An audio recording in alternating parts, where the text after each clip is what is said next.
Hello and welcome to the Southbound Sports Show.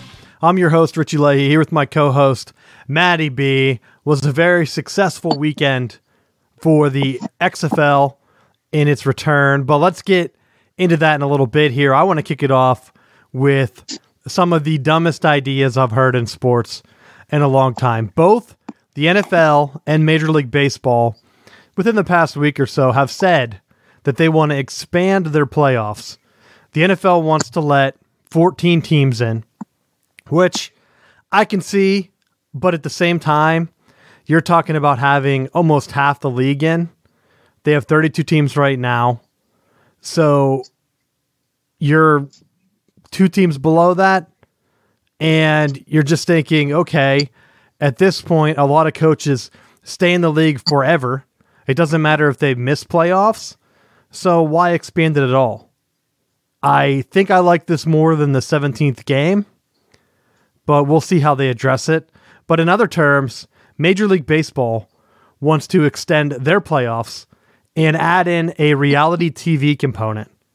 And it is the craziest scenario I've ever read. I couldn't wrap my head around it because they wanted 3 division leaders, and I don't know if that meant per conference or whatever they call themselves, per league, like the NL, and then the AL has 3 division leaders, and then a bunch of wildcard teams where they have a reality television experience where you get to pick the matchups, Matt.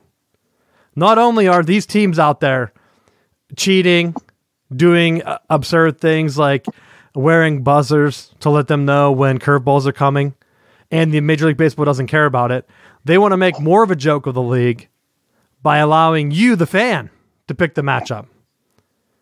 You're like, oh, I want to see the Yankees play the Red Sox, okay? Let me just pick that matchup. Are they close? Are they going to allow interleague play? I don't know. I was so confused. I thought it was so stupid because baseball was already so long. And I got a lot of hate mail last time we talked about this where I said they should just extend the season and give out multiple trophies. Just make the year like a year-round baseball schedule. I know we talked about this before, where you play in the winter down south because you're not sitting outside in 100-degree heat doing nothing except baking and then buying $10 beers. It's a little bit more comfortable if it's 70, 80 degrees out, you're watching a game. And then in the summer months, play it up north where the temperatures are almost the exact same. And just have 2 seasons and 2 trophies. They can both be called the World Series or whatever, and just make it like one gigantic round-robin tournament. You play, everyone in your division like 4 times, and then whoever has the best record, top 2 teams, they go ahead and play someone else. And you don't even have to have a loser's bracket at that point, because that's what they're doing at this stage.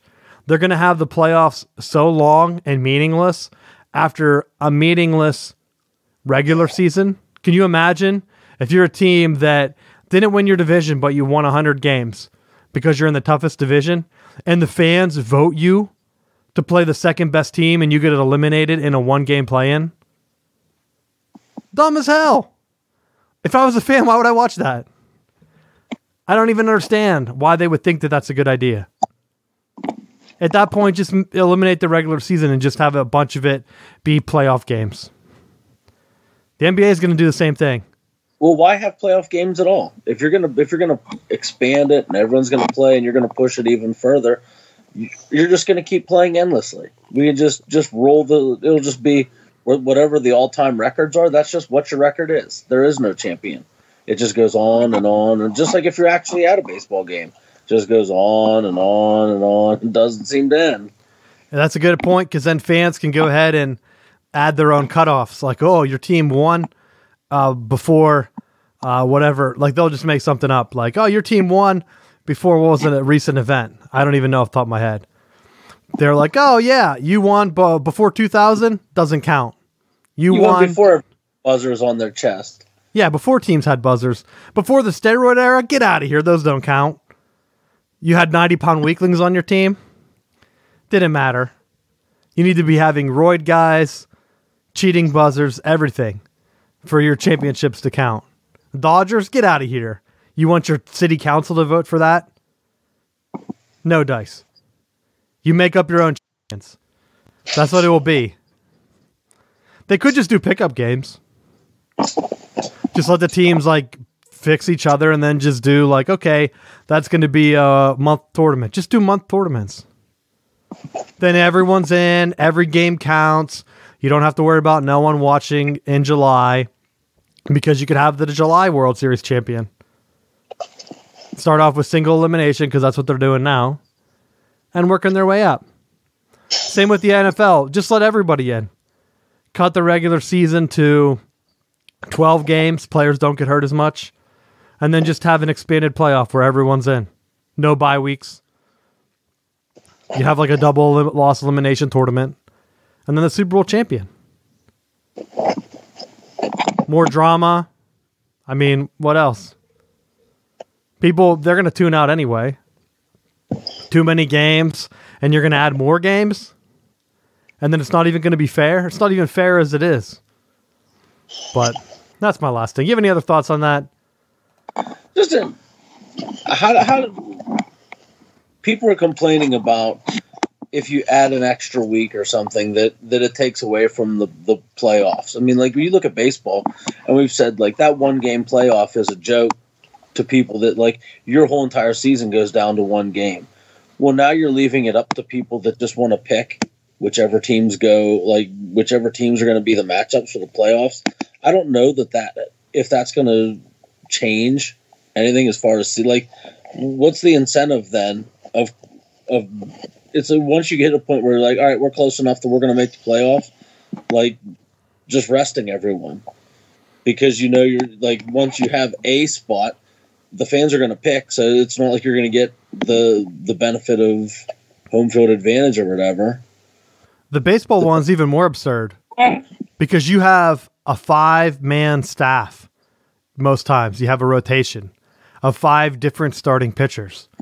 A 1-game play-in, if your team gets lucky enough to get into that matchup, they might only have one good pitcher on their staff. They throw him, they win, they get swept in the next round. But yet the better team, just because maybe their pitcher has an off day, maybe the other team's wearing buzzers, you don't know. I mean, that's a real thing that happens. They win. And you're eliminated even though you had the better team. So, I mean, at least as drawn out as the NBA and NHL playoffs get with the 7 games each round, at least you're going to find out who is the hottest and possibly the most talented team. Because you have 7 games to figure it out. And here's the other thing with the random drawing of the teams for playoffs. How does that help the teams that are lower population, low market, low fan based teams?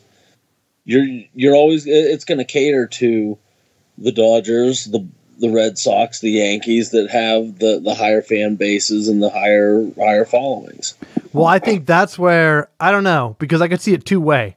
How smart are those fans? Are they going to pick the team that they think they're going to beat, or are they going to pick because they're bandwagon fans the other big name team? Kind of like eliminating each other. And so that's where you have to think, how smart is the average fan that's voting in this? Because look at all the All-Stars teams put in. They usually don't put in the best guys. They usually just pick the most popular. So I could see the Dodgers be like, oh, the Cubs. Yeah, we hate the Cubs. We'll play them. Even though the Cubs won like 100 games because they don't know the other teams. They're like Pirates. We don't want to play them. That's a boring team. So you're kind of putting your faith in the fans. And if you're right, then the lower market teams sign off on it, then they're idiots.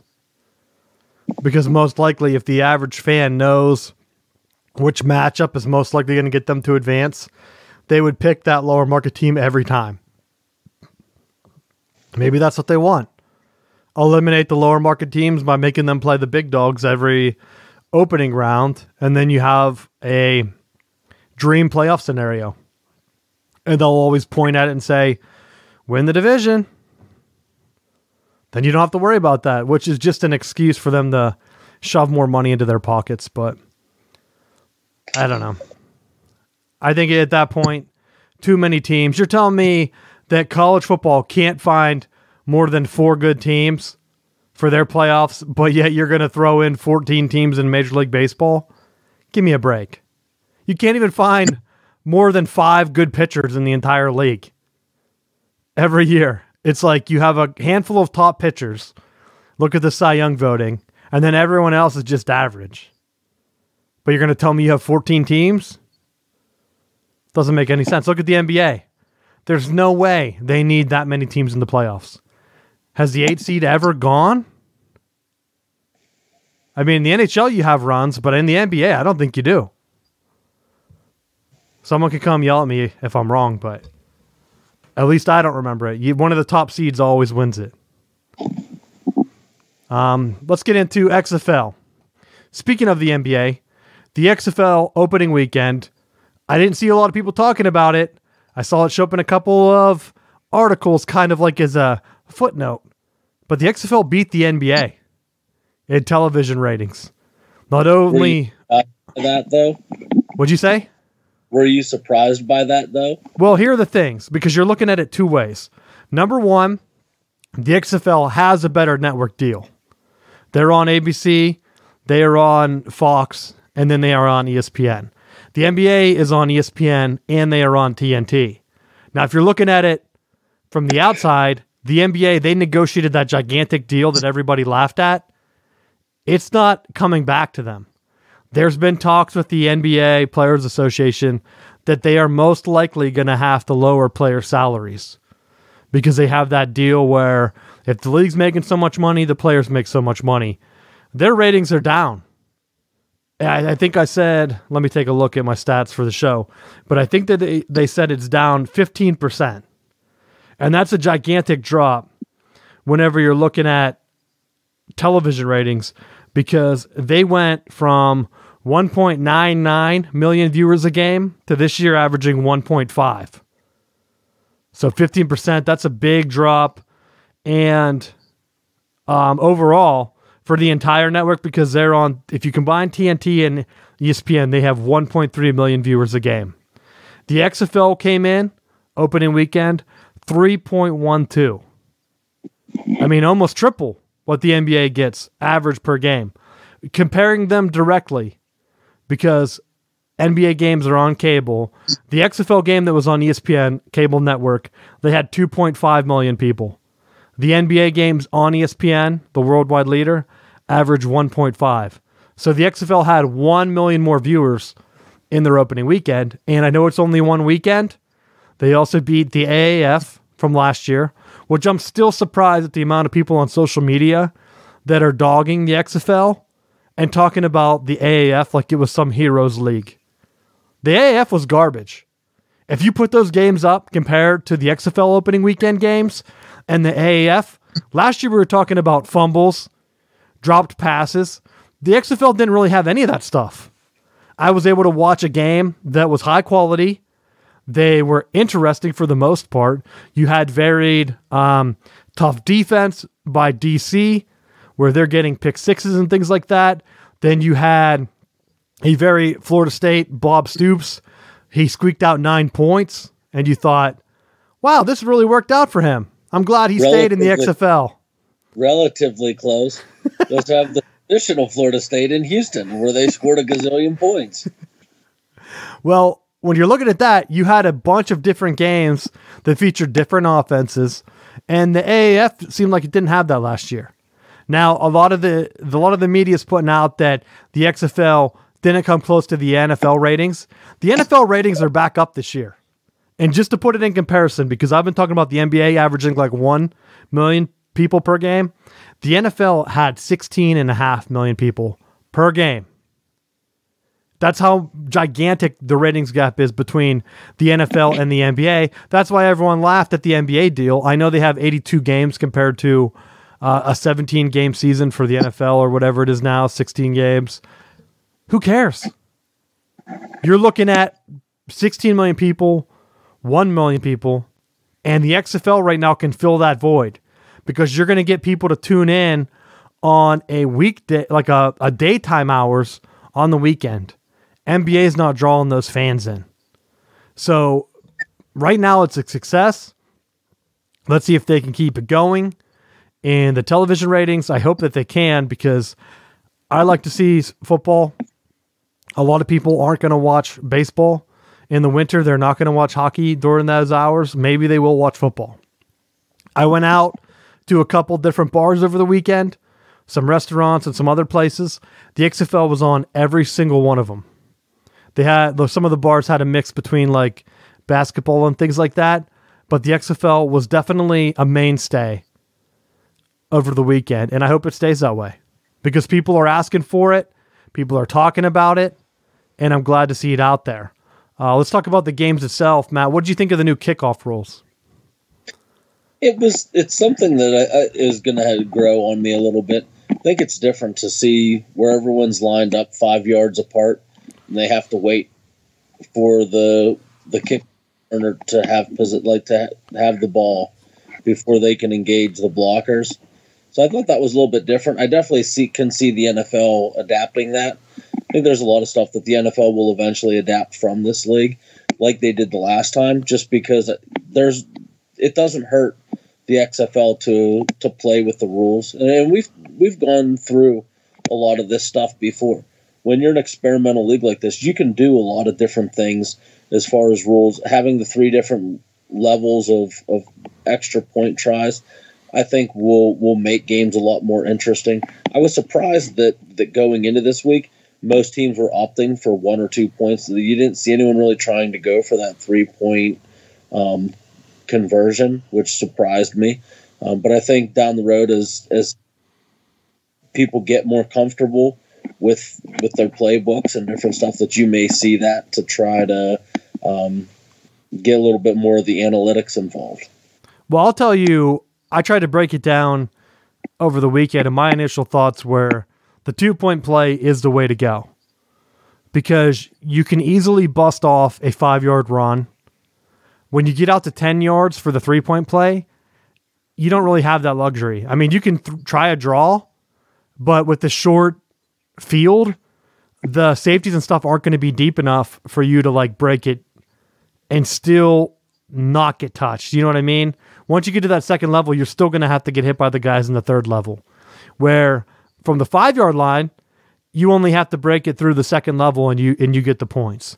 So I think that's definitely the play because it also opens up some of your passing routes. When you're on the 2-yard line, you only have so many passing combinations that you're able to run. That's why you see a lot of college teams running the rub routes. You're running like the slant and the out pattern, trying to get the guys to run into each other because you're not able to run like a post and a dig route underneath or a dig route inside of a slant or underneath a slant. There's just not enough room. And you only have a couple of seconds because they're going to blitz you. It's just going to be too aggressive. So I think if you took that 5-yard line, and you have to also think, is it worth a point or two? Because I could easily see that start to be about a 50% conversion. And then at that point, is it worth the extra point or not? I don't know. Because how many people are failing at the 1-point conversions? So I think if I was a coach, I'd go for the 2 almost every time. What are your thoughts? Yeah, that was kind of the route that I was leaning. I know a lot of, with some of the teams having more deep-based playbooks, I thought that having it spotted at the 10 works out well because when you have a lot of the deeper routes that, like when you look at a traditional smash concept where the widest receiver is running like either a hitch or some kind of short route with the other receiver running basically a corner, like something over the top, a lot of those routes break at 10 yards. So it does give you a little bit more room than if you're going for the 3-point play. You can run a little bit. I think going from a little bit deeper gives you more room to make a deeper throw if you have a stronger arm, more confident quarterback. Yeah, but I could see a lot of defenses just going into a dime package and having those defensive backs play deep. You're not going to get burnt deep.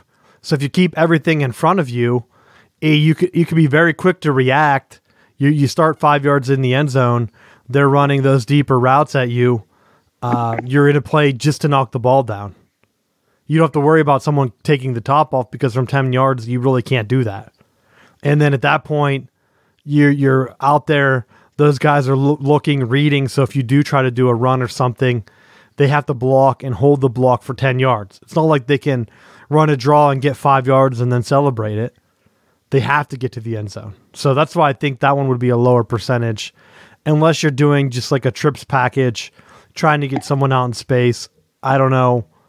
We'll see how many teams go for it. I think we need bigger sample sets. So maybe like week 4 or 5, we'll really have some numbers to see how many teams went for what. Did they try to run or pass? What route combinations were they running, to see what the most successful stuff is. But I mean, other than having a 30-yard field goal now for an extra point, something like that, it's definitely more exciting than just having a long field goal that most people make. Let's see what else we had. The gambling lines during the game. What did you think of that? That was something when I was looking at it on the screen that I thought was something interesting, that they're embracing the betting aspect, that you're seeing the lines. And so it kind of gives you a feel like, without really knowing anything about the teams other than where they're from, and like maybe a couple players here and there. I didn't know going in who the favorites were, but it was nice that when you turn it in, it shows you right off the bat of what team should be winning and how many points the Vegas lines are expecting them to score as far as like the over-under. Well, that's a big point, because I was watching that Bob Stoops game, the Dallas game, and I thought, wow, this is a preview of what would have been at Florida State, Miami. They had the 9.5-point favorites, I think. They only scored 9 points, all field goals, or whatever the end of score was, 15-9. And I thought, man, that could have been Miami beating Florida State and Bob Stoops' first rivalry game there. Well, just going back to your earlier point about the opening week TV ratings for the XFL, when you look at what was done with the Alliance League, their opening games drew 2.9 million, and the XFL, you said it drew 3.3. Yeah, for that first game, because I think the AAF only had one game on, if I'm correct. So I didn't want to do the average. The average was 3.12. But I mean, still not like you're still scoring a higher rating for that initial week. And again, we're talking small sample size, but I think when you look at the stuff that the XFL did with planning it out in advance, and to me, I think the thing that's really going to help this league is when I heard that Vince McMahon had he had the money to make the league run for 3 years. And I think that's going to be a really big thing as far as attracting higher level, higher caliber players. You're going to be able to pull those people knowing that there's going to be some level of job security, that you're not just going to go there. I mean, with the exception of LA's defensive coordinator, I think it was Pepper Johnson. He got fired over the weekend because he gave up a pile of points to the Houston Roughnecks. They fired him today. But other than those situations where you get fired after the first game, there should be some level of stability with that league. Yeah, I would say the stability is something that I want to believe, but at some point I need to see it happen. Like, I need them to have a successful first season, and it's not up to Vince McMahon to keep it going. It's up to the television partners. They need, I think at this point, if they keep getting through 1 million people, I think that they'll keep showing the games. Or, worst case scenario, like I said, if the XFL is outdrawing the NBA on ESPN, ESPN will buy it up. I mean, they're the same type of ratings that college football gets on their Thursday night games during the regular season, and ESPN buys those up all the time because they know that they can't beat those ratings from anything else. So that's the one key that I'm afraid of, is the regular television partner, Fox and ABC, they're going to sell off their ratings to either Fox Sport 1 or ESPN, and that's going to start to kill the league slowly. So like year 2, it's not going to be as strong. But something that could help is like they get the video game going. They get some external things that get some buzz going. They get like their own gambling app type stuff, which AAF was supposed to have. never really took off. I think they're doing daily fantasy. They had teased doing a fantasy league. And if ESPN would have had like a full-fledged XFL fantasy league, I think that really would have helped. But I think they went the daily sports route. That could be something for next year that really gets people going, is if you have that full type continuation where you're able to bring people in that are casual fans that only watch it or only play the video games or only do something else. You know what I mean? They're only hitting the aspect now of football where you can attend. They had more people at the opening game than I think all of the AAF games combined last year or something like that, I read. Because they were at gigantic stadiums in big cities, and we talked about it before. I loved the AAF trying to get into the smaller markets, but Birmingham, get real. There are other big cities and sister cities that you could have went to and tried to get into that already had a loyal football base, kind of like minor league baseball has. You have your gigantic franchise somewhere, and then somewhere nearby you have a minor league team that you can go see. That's what the AAF should have tried to do instead of just going to the big money market and not going to places that you thought, okay, well, they're good for college football or whatever, not realizing that college football fans don't live in those towns. It's not like you graduate from a school and then you just get a job at that school. Most of those fans have RVs or they drive and get hotels from all over the world to go back to where they went to school because they have some nostalgic feels for that. Not just because of some random thing like, oh, Birmingham, Alabama, that's a great place for football. Alabama and Auburn are both good football schools and have good fans. Like, it just doesn't equate. So they could have picked better towns for that. And I think there are some bigger cities that they could have went that are underserved. I mean, like, Raleigh's been trying to get another major sports team. They did pretty well whenever the Hurricanes are successful. They draw pretty big crowds.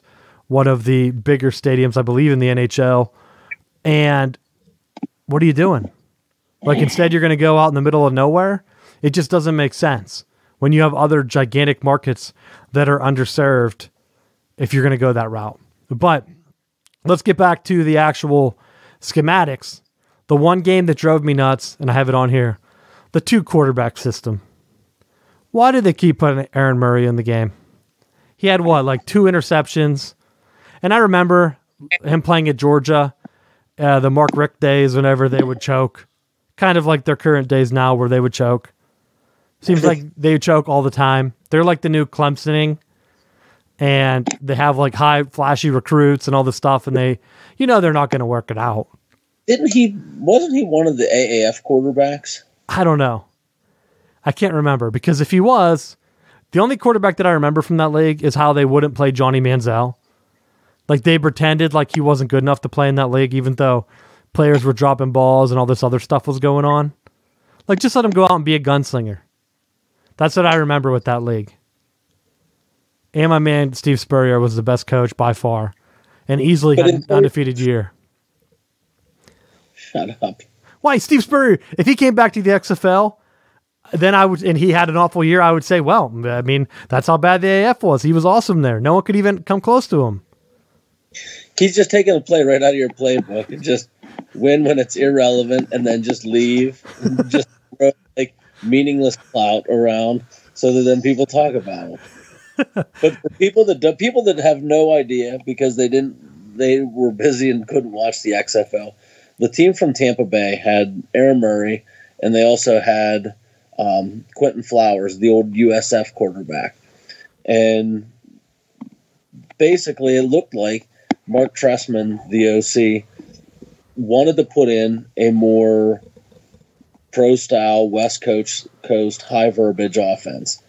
And I don't know if it's with not having a lot of players from that system, but it looked like he has some of it in or most of it in, but he also had to scale back some of the stuff that he was doing.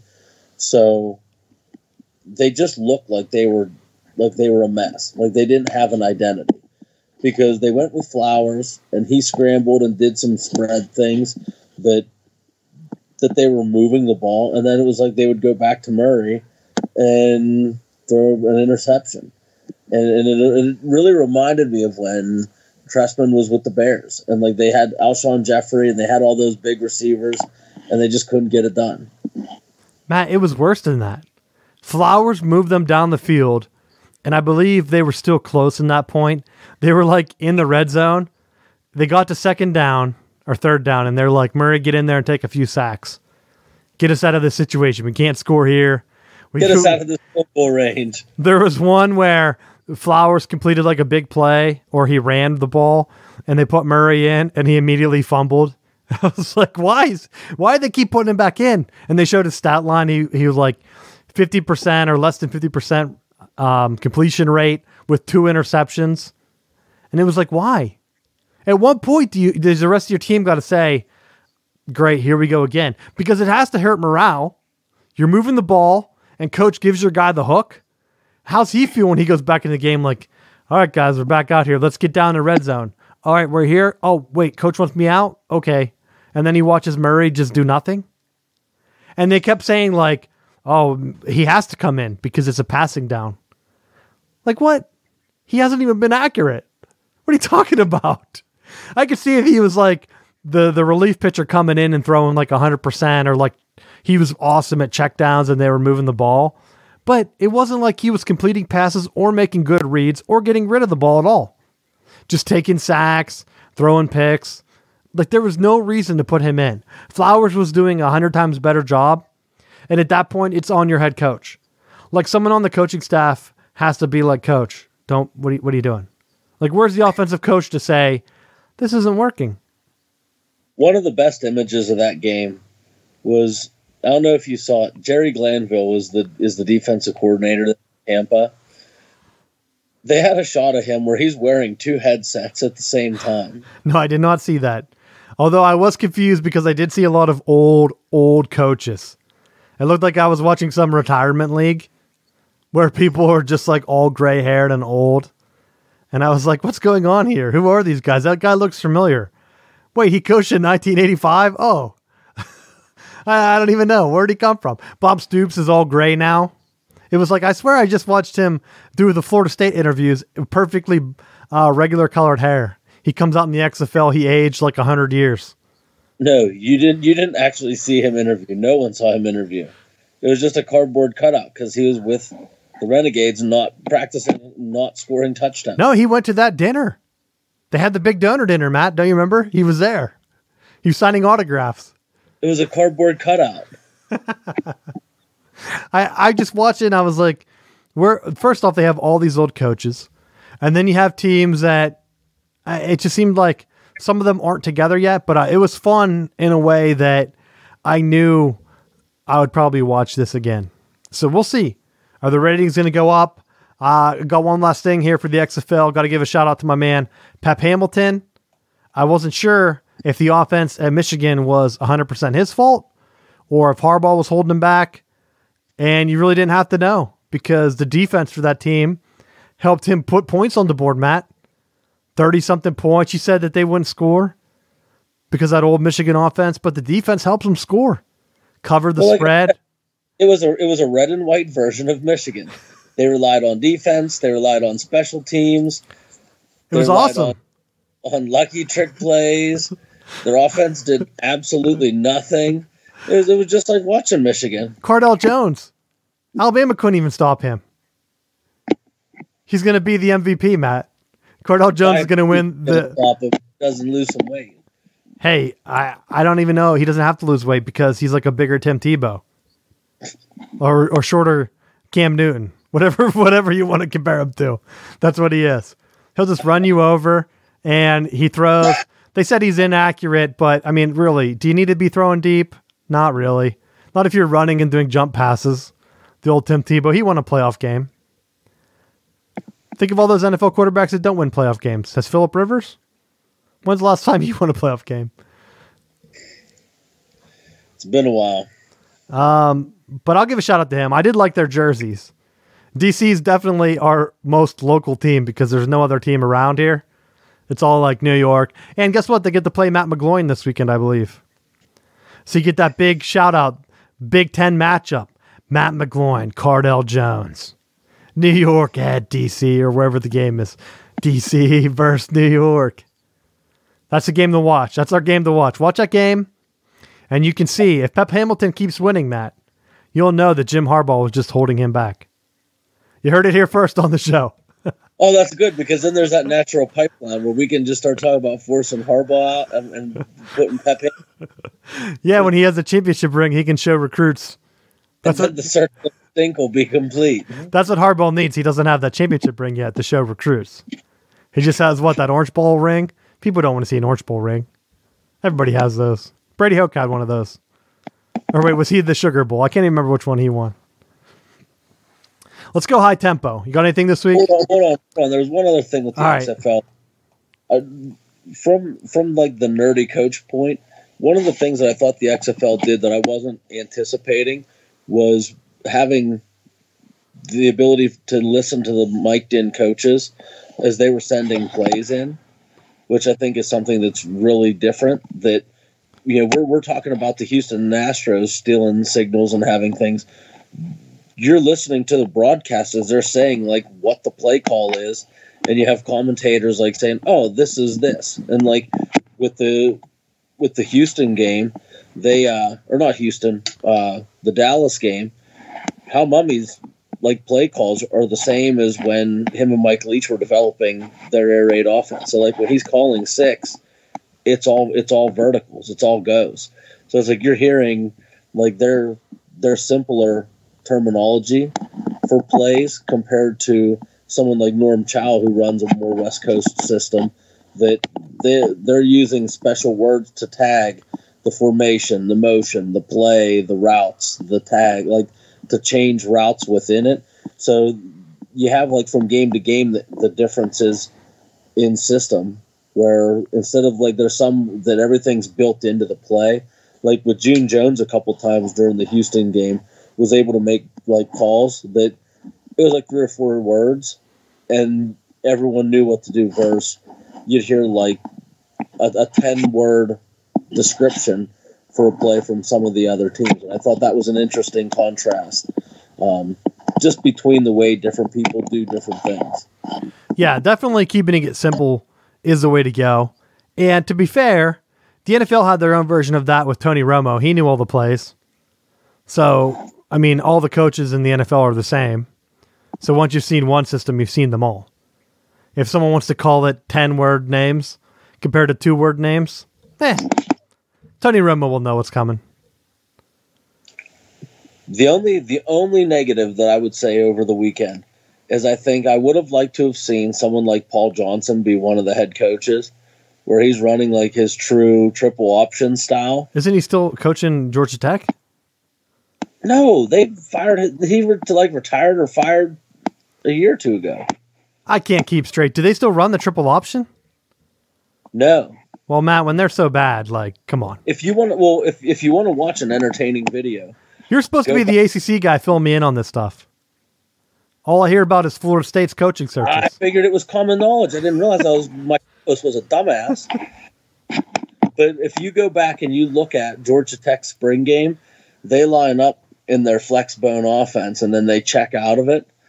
And the only reason that I haven't commented more on it is the fact that they were absolutely horrible last year. And so they went to a spread. They didn't have spread type guys. They were throwing it around and got absolutely blistered by everyone in the crappy coastal side of the ACC. So there really wasn't anything to report other than they stink. And they're going to stink for a lot longer now. Yeah, but recruiting in their state's probably going to benefit them going spread. They're in Georgia.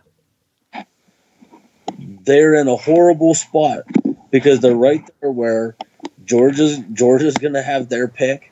You have all those other cherry picking schools around, and they're gonna pull talent out of there, and they're gonna be left with their twiddling their thumbs. Yeah, but I think if they focus on Atlanta, do the opposite Pitt thing. Pitt doesn't focus on Pittsburgh players. They like them to beg to come to Pitt, and while they go down to Florida and try to pick like 3rd of the litter, 6th of the litter, where they could just focus on their own area and bring those guys in with a chip on their shoulder. And I think they could win some games. I mean, they had big-time recruits with that triple option. They had Calvin Johnson and stuff like that.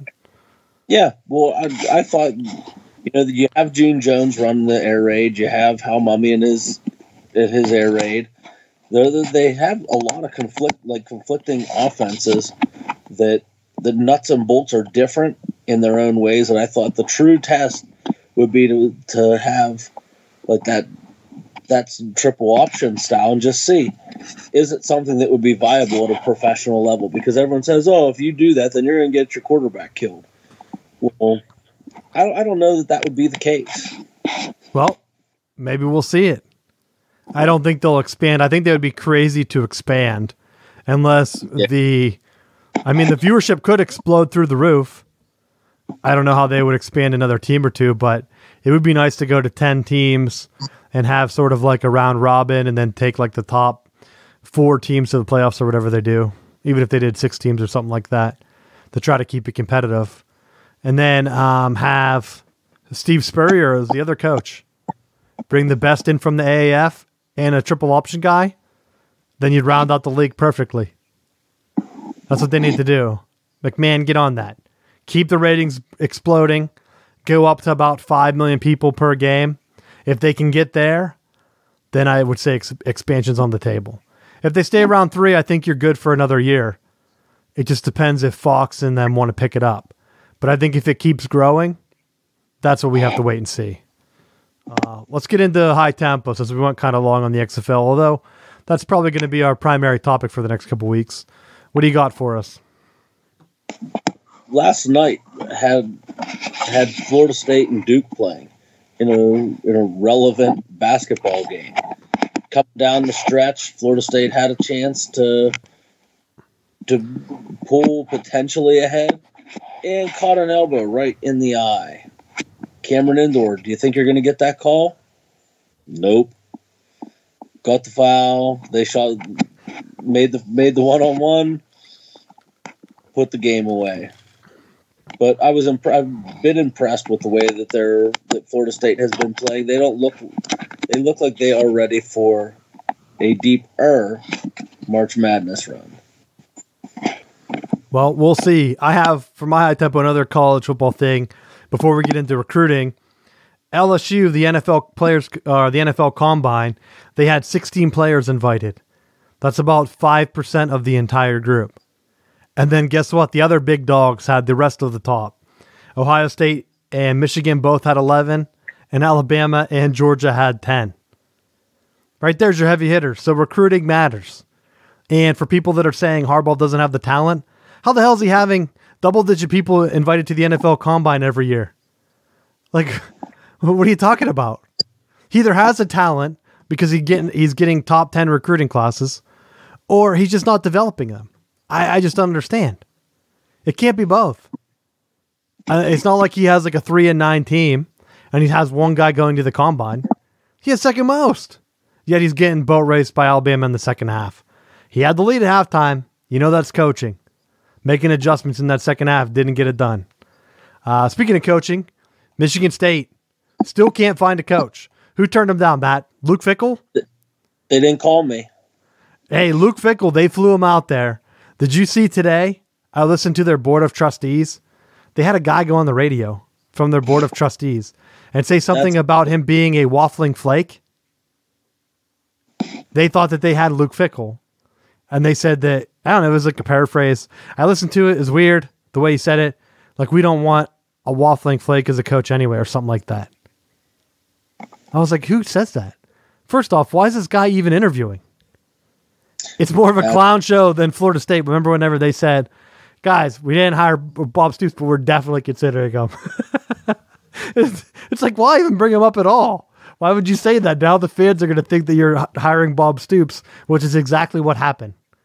And then you had people delete their Twitters because they were wrong. Same thing happened with Luke Fickell. You have him there. Why would a board of trustees member even be talking on the radio? Number one. People are going nuts.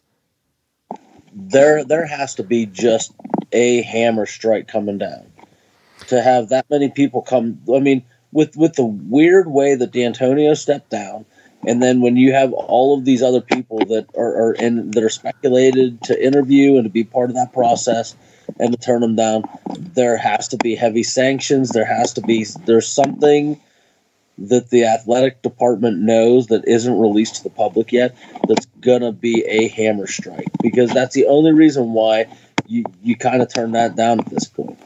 Well, the Michigan State, they're kind of trying to do their damage control thing where they put out some leaks today saying that D'Antonio retired because he wanted to retire next year and name his successor.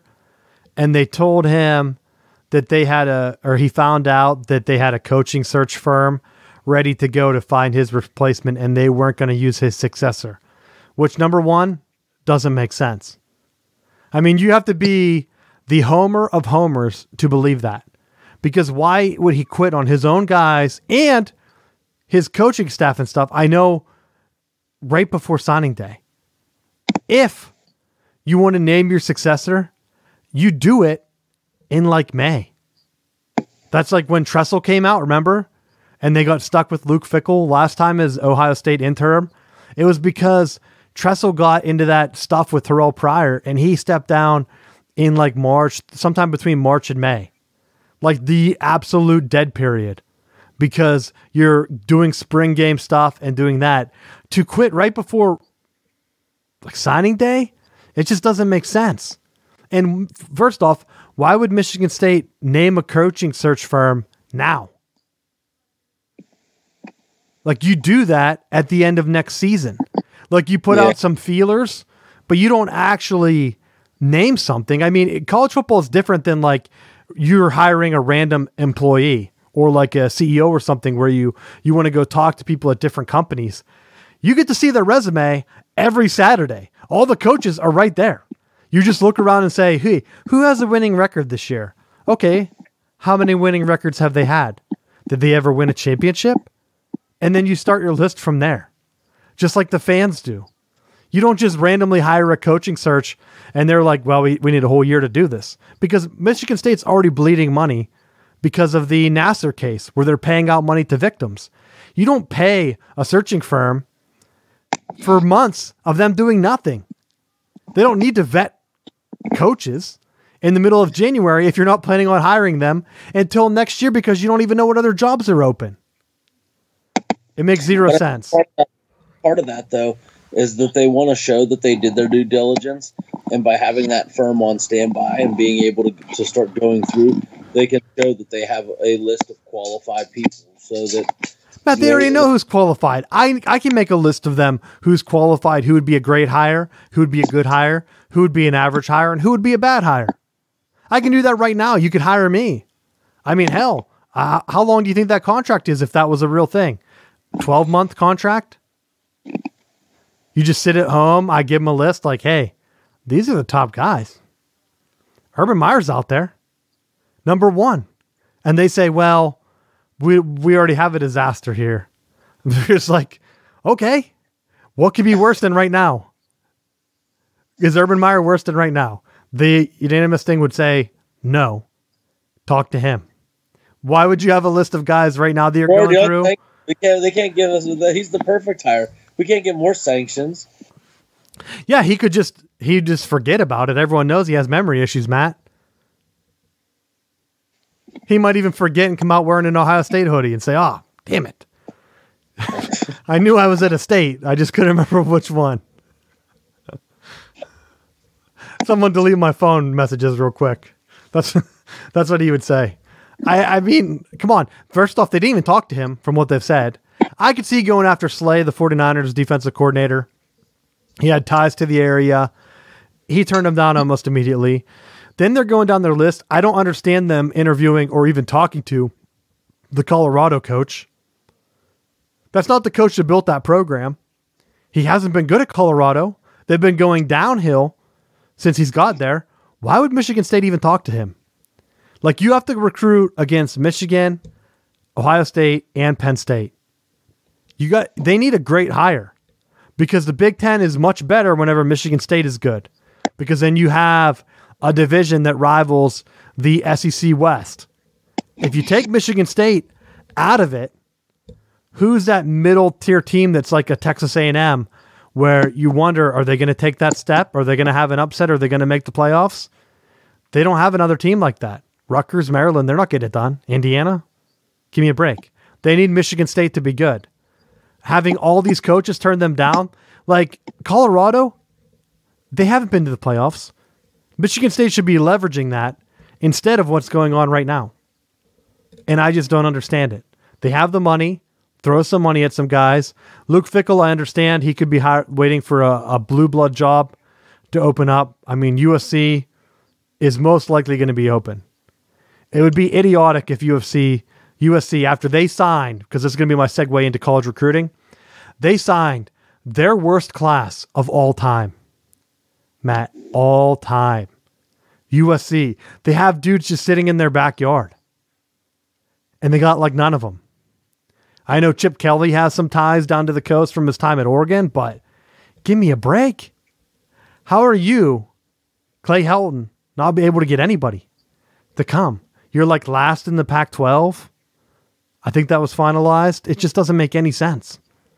The same thing, I've heard a lot of rumors about Narduzzi, how he didn't want to go to Michigan State and how he wanted to stay at Pittsburgh. But I've also heard some bad things. I was talking to some people that have ties to the university, and they're saying that he's starting to rub a lot of the local high school kids the wrong way and always looking outside the area and not building the team. I don't know how much time he has left at Pittsburgh, because at some point your coaching is how well you handle the appearance of the program. Is Pitt going to settle for seven win seasons if their head coach is acting like an asshole to a bunch of high schools in the area, which are going to be paying season ticket holders and things like that? It just doesn't make sense. I mean, their recruiting class is awful once again because they're going down and competing in Florida for no reason. What are you doing? Why are you wasting so much recruiting budget, but you're not going to look around where you're actually located? And not even giving big-time guys a look while they sign with Penn State or Michigan or Ohio State is just idiotic at this point. What are your thoughts on that? Well, first off, I think it was smart of Narduzzi not to go to Michigan State, because even though in some cases a change of scenery does wonders, he had Pitt playing for a conference championship recently. They were blown out by Clemson, but they've still made it to that part. They've still been part of that dance. So I don't know that he's that far away. I think one of the biggest issues since they've been there is they have not been able to get the consistent quarterback play that they need. And that falls 150% on the recruiting. And when you look back to some of the issues that Florida State has had, a lot of the biggest issues, especially with the end of Jimbo Fisher's time, was that for as good of a recruiter as he is, he couldn't bring a quarterback in. He couldn't sign a quarterback that was decent after Jameis Winston left. So when you look at what Narduzzi, where he's at, I don't know if he's picking up the scraps in Florida, because he just knows outright any one of the talented kids in that area are going to Ohio State, to Penn State, to West Virginia, to Notre Dame, and he's just throwing the talent and not putting forth the effort to it. Or, I know there's a lot of people that make a big deal out of the fact that Pitt plays their home games at Heinz Field. I don't know of many city-related colleges that are competing with professional sports teams that draw the way that they're expecting Pitt to. So I think from the fan perspective, it's not a realistic expectation for them to be week in, week out, selling out Heinz Field the way that other college programs that have their own stadium in town are able to do. Yeah, I would say, I think it's kind of I don't even know if it's more of a philosophy thing, but he needs to focus on in the own area, because what's happening right now is whenever you're not good, kids from out of state aren't going to show up. He had some bumps because he beat Penn State. He beat Clemson. He has to keep that momentum going. He beat Miami when they were ranked number 2. If he has more years like this, it's going to fall off, and those other kids aren't going to jump on that program. At some point, your shine's going to wear down unless you're consistently doing that. And I don't know if he's going to keep doing it.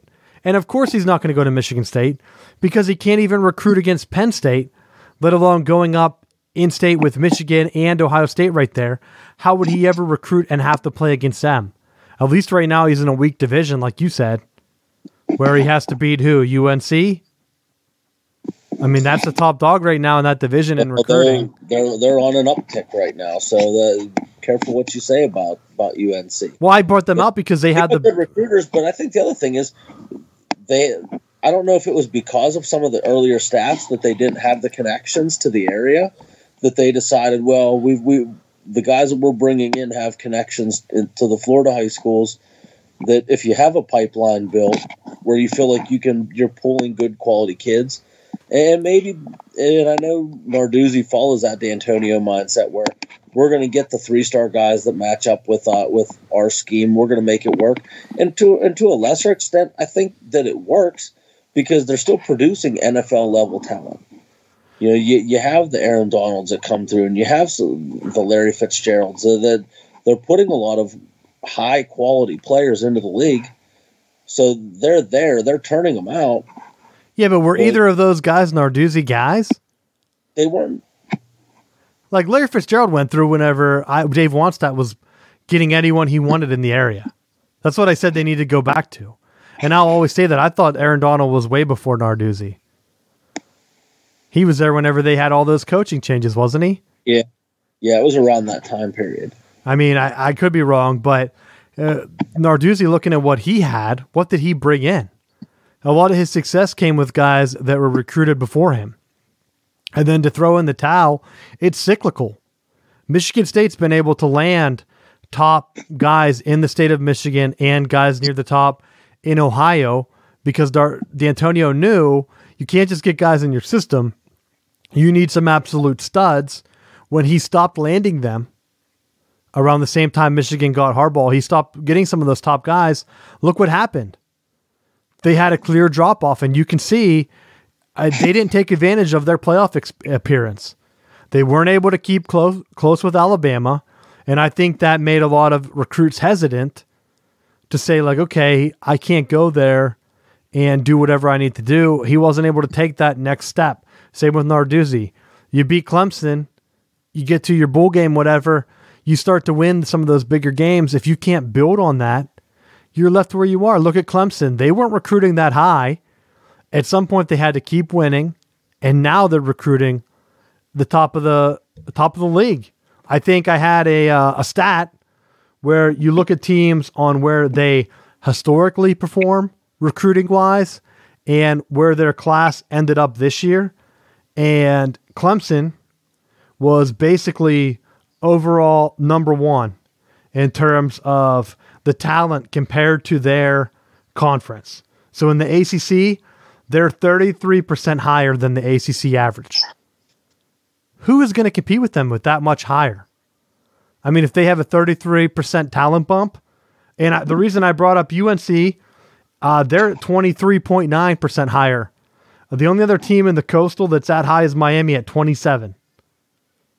So Pitt has to beat not only a better recruiting Miami every year, which they've shown that they can do because Miami has some poor coaching decisions, but now UNC is able to start recruiting higher. Sure, Virginia Tech is down, but I mean, you can't let a UNC take your place as number 2 in that division. And that's what Narduzzi's done. Mac Brown came in and has been putting up. I know he didn't beat Clemson. He played them tough, and now he's been recruiting, getting his own guys in there. In 2 years, they're going to be head and shoulders above Pitt. And that's when you'll see Narduzzi on the downfall.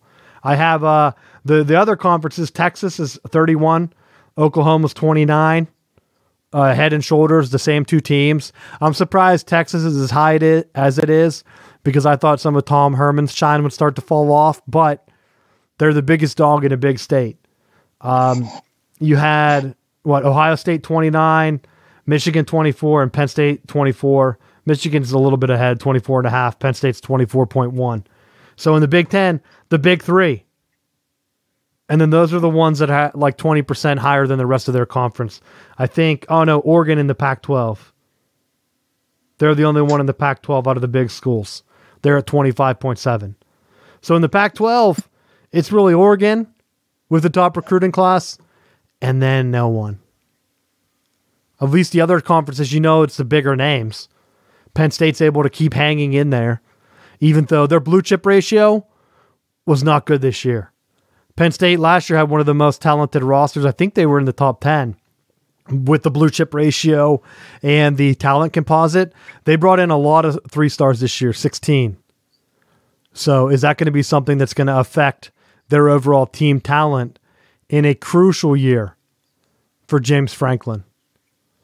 Because you're going to go to I think he's going to Ohio State this year. An Ohio State team that's coming off a big playoff letdown. Are they going to have momentum?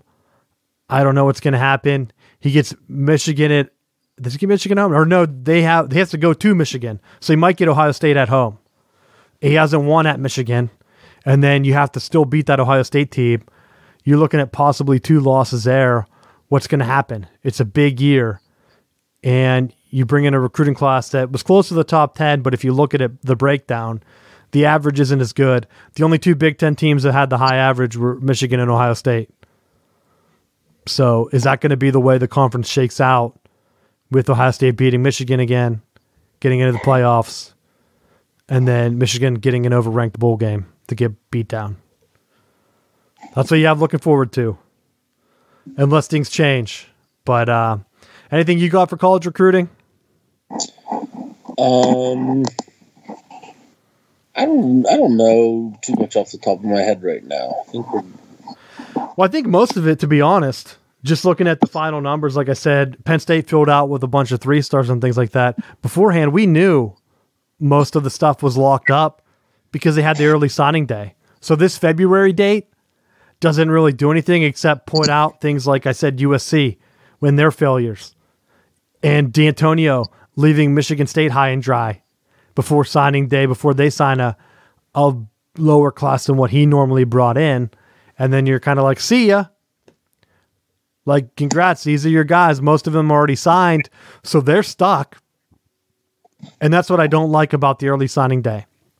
I think if you sign and your coach leaves, you should be free before the second signing day. And that's me. I think that should be the rule.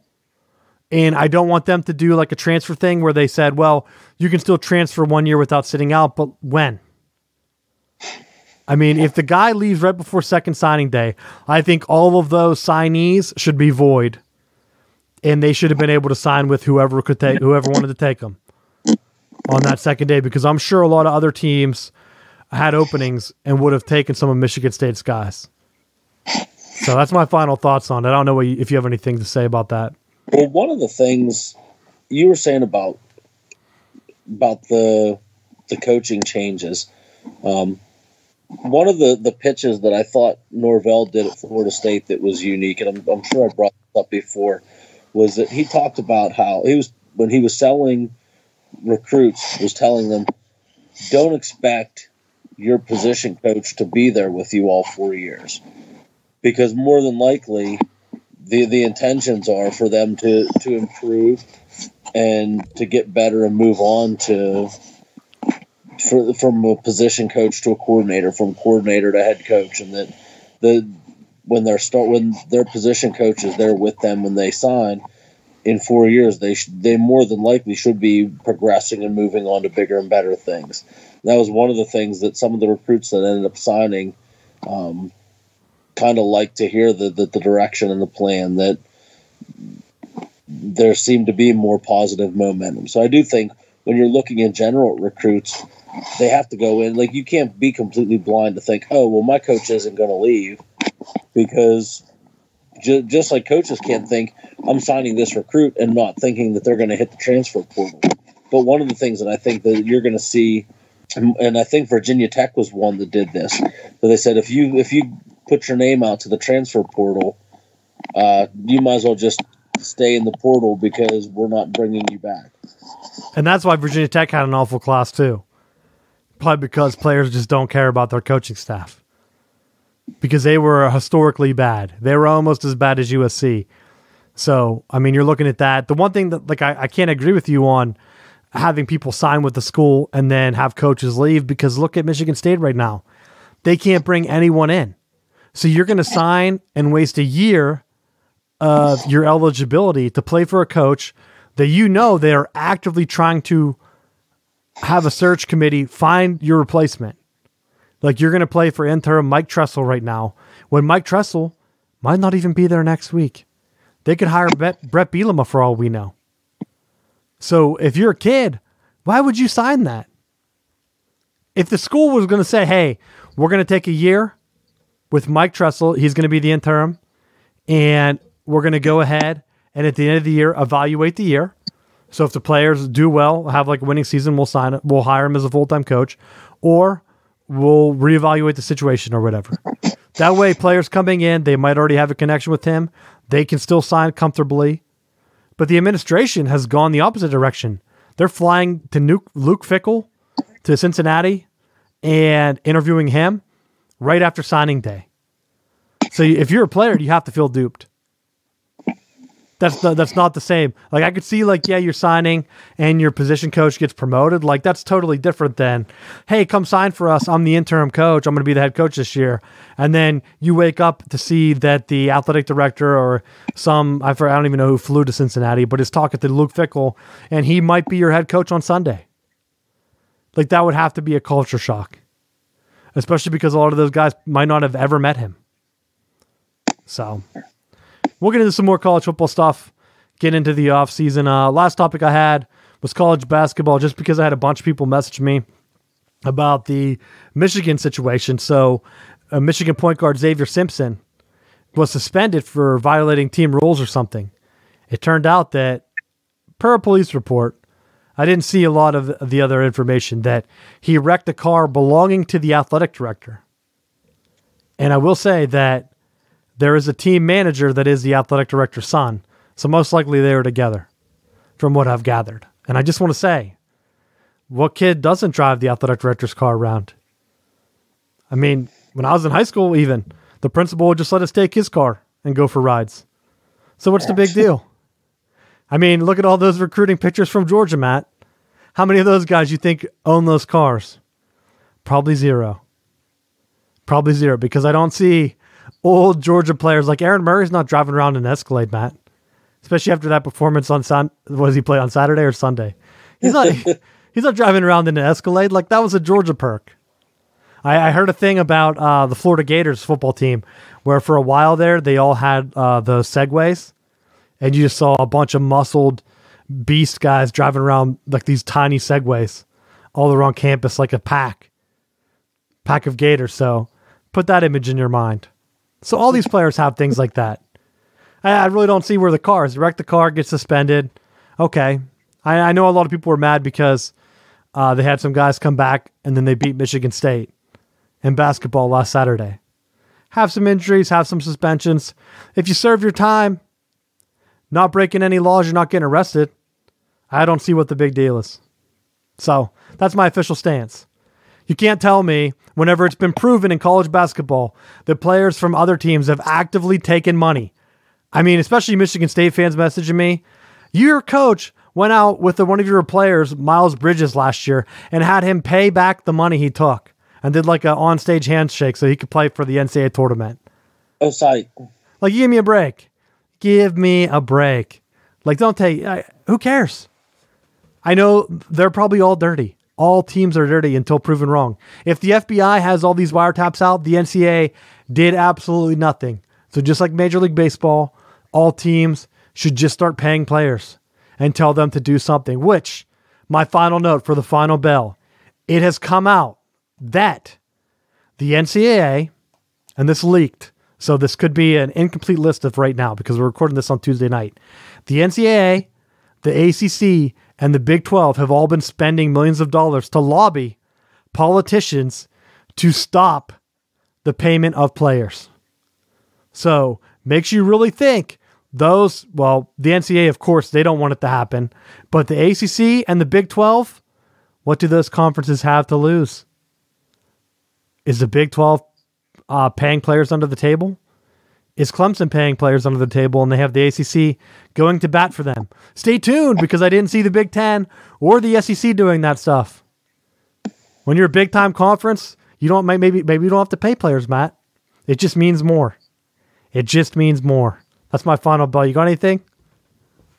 Yeah, then you're an idiot. I did see this today that Antonio Brown is in court and for the rape claims that were filed, his lawyers are now asking to withdraw. So the craziness around all of his legal issues has just gotten a lot worse. Because if the people that are trying to represent you are now backing out, it has to just be a really, really bad deal. So that may be something to keep an eye on for the future, because if lawyers are backing out at this point, then he's definitely probably looking at some jail time. Well, Matt, it's not even that. The guy has shown that he can't be cooperative. When has he put himself in a situation or a position where people can trust him? He's always constantly getting into more trouble. So if you're his lawyer at some point... But he said he's sorry. Yeah, okay. I'm sorry the first time, and then I'm going to go out 12 more times and do other incidents. But then he said he's sorry. The dude needs help. Last thing, too, we didn't talk about the Steelers too much, but Steelers salary cap right now, not looking good. It's less than $2 million in room. I forget what the total amount was. It was 1 point something. They need to make some moves. Ben Roethlisberger still hasn't thrown a football. So I think he has owed like $33 million this year. So if he were to retire, or if something were to happen, whenever I'm talking about the Steelers signing Tom Brady or some other big time quarterback, that could be a big piece, but we won't know until the end of the month because he's supposedly meeting with Dr. Zen, and then the Steelers have to decide, are you going to eat that money this year knowing that he might not be able to play and possibly be 100% even if he does come back? Or are you going to try to cut that, bring in either a veteran guy? Phillip Rivers opted out with the Chargers as of right now. Like Tom Brady supposedly opting out with the Patriots soon. I think he makes his decision by March. Robert Kraft told him to evaluate the situation, whatever that means. So we'll see. But the Steelers have to make some cuts if they have some room. Otherwise, you're not seeing any changes, and I don't think the Steelers will be making the playoffs again. That's my final thought. Thanks for listening, and we will see you next week on hopefully a more positive note. But if you didn't watch this week, definitely check out the XFL. We'll be hitting that hard again next week. So thanks again. We'll see you next week.